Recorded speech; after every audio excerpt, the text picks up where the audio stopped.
Simple ಆದಂಥ ಹುಡುಗಿ ಅನನ್ಯ ಅನ್ನೋ ಒಂದು ಕ್ಯಾರೆಕ್ಟರ್ ಮಾಡಿದ್ದೀನಿ.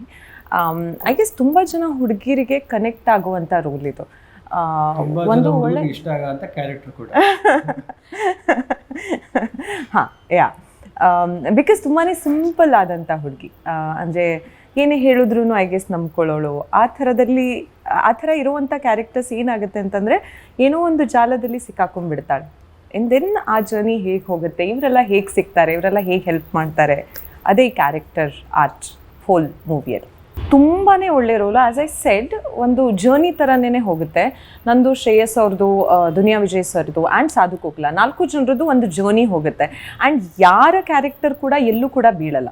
ಅದು ಜೊತೆಗೇನೆ ಹೋಗುವಂಥ ಕ್ಯಾರೆಕ್ಟರ್ಸ್ ಆಗಿರೋದ್ರಿಂದ ಪ್ರತಿಯೊಂದು ಕ್ಯಾರೆಕ್ಟರ್ದು ಅದರದ್ದೇ ಆದಂಥ ಪ್ರಾಮುಖ್ಯತೆ ಇದೆ. And throughout the cinema ಕೂಡ ಎಲ್ಲ ಕ್ಯಾರೆಕ್ಟರ್ಸು ಹಾಗೆ ಹೋಗುತ್ತೆ.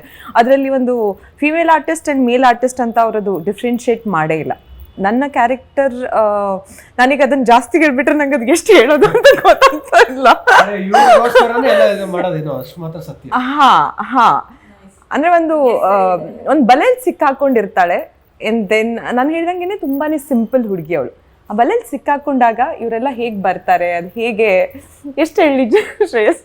ಬಲೆಯಿಂದ ಬಿಡ್ಸಕ್ಕೆ ಒಂದು ಹುಲಿನೂ ಬರುತ್ತೆ, ಒಂದು ಸಲಗಾನು ಬರುತ್ತೆ. ವೆಲ್ ಪುಟ್.